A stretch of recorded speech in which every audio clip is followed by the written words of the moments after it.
Hello guys, you all are welcome back. Thank you for clicking on this video when it popped up to you. If you are a new viewer, you are welcome. Please click on the subscribe button and on your notification bell to be notified each time I post a new video. So in this video, I'll be making this dress with a back loop. So stay tuned, let's go into the video.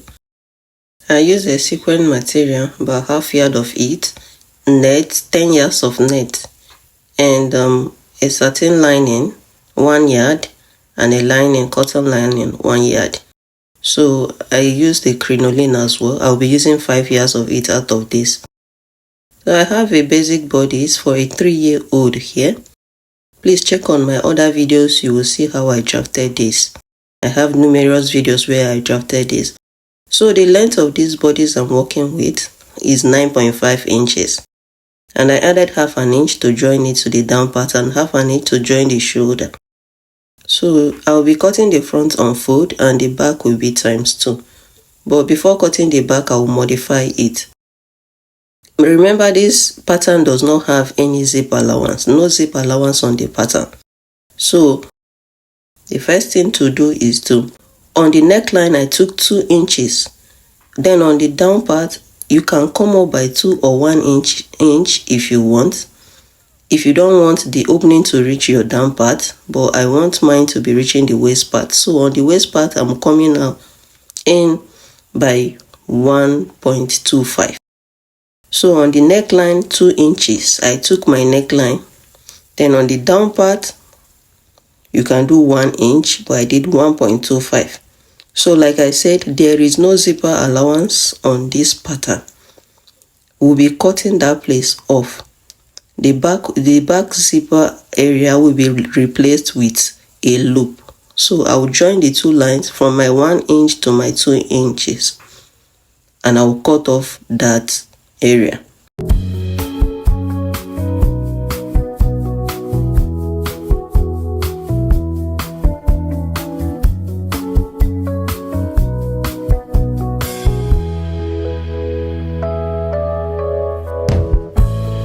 So this is what I have. I've cut off the zipper area, the back area rather, and I'll use it to cut on my satin and on my lining. After cutting, this is what I have, and I iron an interfacing on it. This, you can do this. Then you place right side of the back and the front together and you stitch on the shoulder part. I did the same thing on the lining piece. Then after stitching down, I iron the seam line open, both for the satin and for my lining.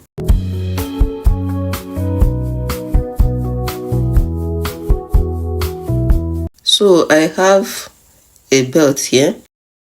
I just made a sequin of 1 inch width.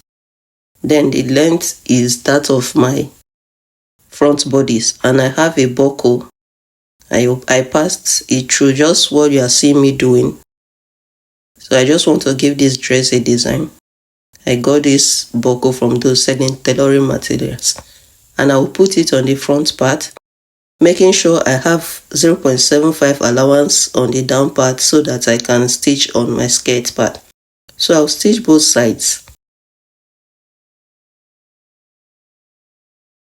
And after stitching, I will turn my back part and measure what I have there. Whatever I have there, I will remove 1 inch from the shoulder part, 1 inch from the shoulder part, and 0.75 from the down part. The 0.75 will allow me join it to the skirt part. The 1 inch for the neckline is for my neckline. So I will measure what I have in between. I will mark it equally. So I was able to get 1.25 in 6 places. So I've already made my loop, and my loop measured 2.5 inches. My loop was 2.5 inches. You can make your loop tinier or wider. So when I bring one loop, I'll place on each marked line and I'll pin down.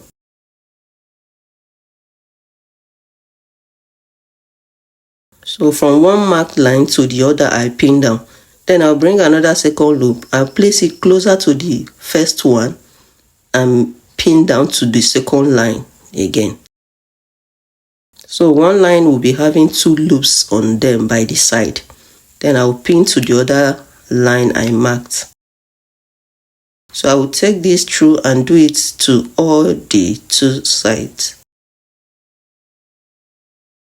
And this is what I have after attaching all of them, 6 on each side. You can decide to make it wider. So I have a loop, another loop here. On this side, I was meant to put a ridgeline boning, because this place, if you do not support it with something while you are lacing it, it might pull off. So at the moment I was doing this video, I only have plastic boning, so I decided to make a loop, and I'll place it on that plate and that seam allowance, and I'll sew it. And when I sew it, you'll find out that it is now very strong, unlike when I did not sew it. Then after doing that, I'll bring my lining and place on top of the satin. And I'll sew the neckline and the armholes, the 2 armholes. And I'll turn from the inside, the front part. When I turn, I have this, and I iron properly. The next thing is for me to close my armhole, lining to lining, my satin to my satin.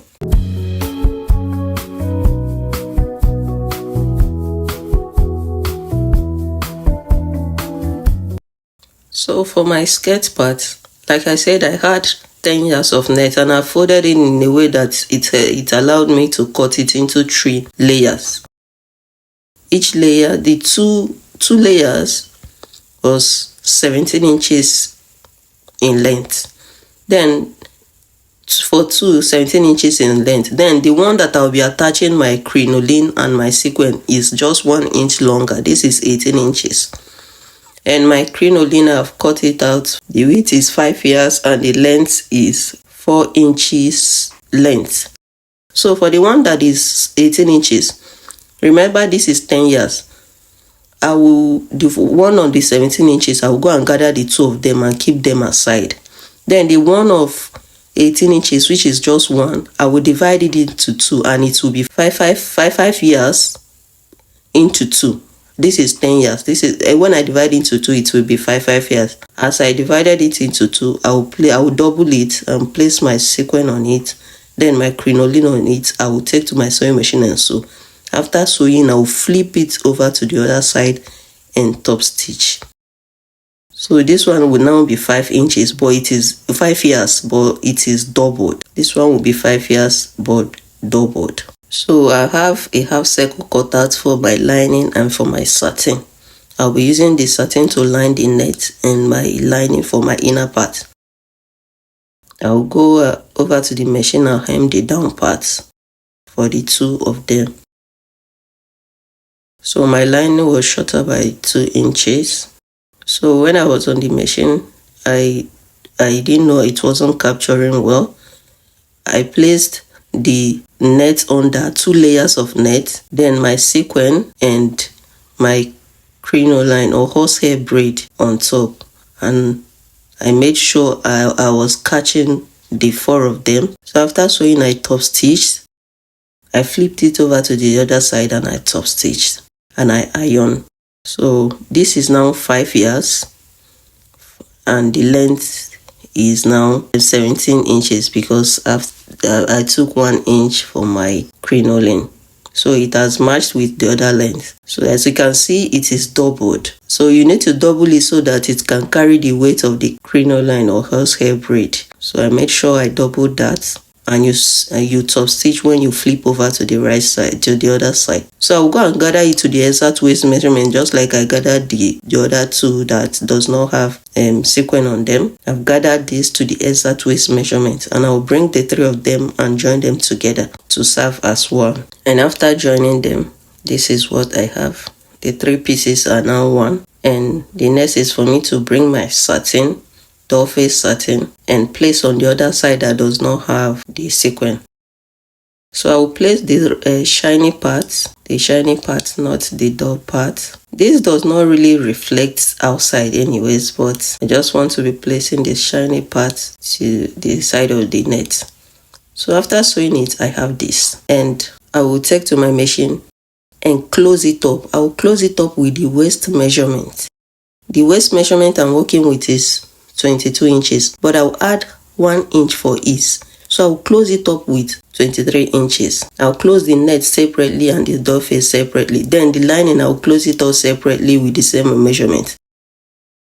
And after closing my upper part, you find out that I now have 19 inches because I've taken away some from it and I've sewn with half an inch. So I was short of 3 inches. I removed my back part of 2 inches and I made my measure. I sewed with 1 inch. So I was short of 3 inches.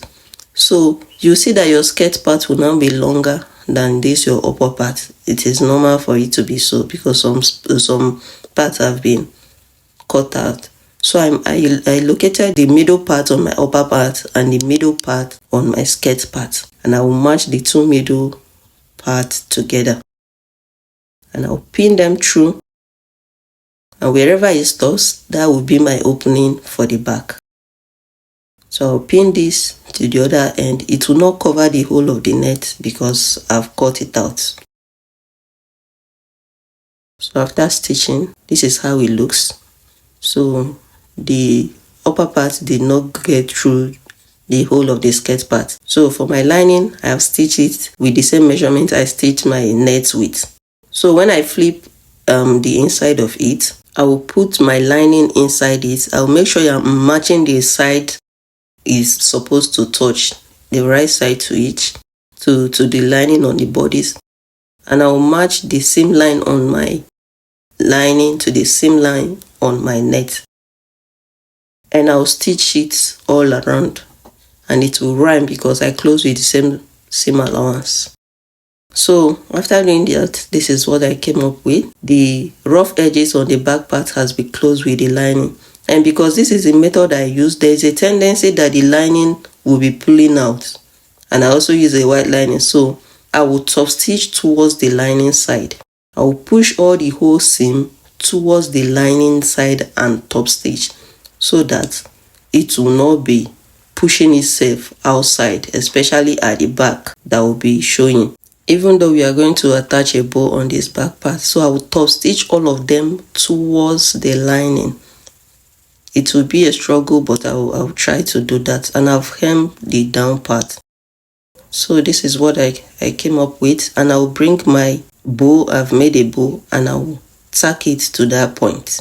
And at this point, make sure you've made your loop. You can use a bias to make your loop, or you can use the doll face satin that you use for your upper part. This is for my doll face satin, the pink one. The white one, I used a white bias. I just folded into two and sew it. So I will lace it the way we normally lace our corset, and our dress is ready. Thank you if you've watched up to this point.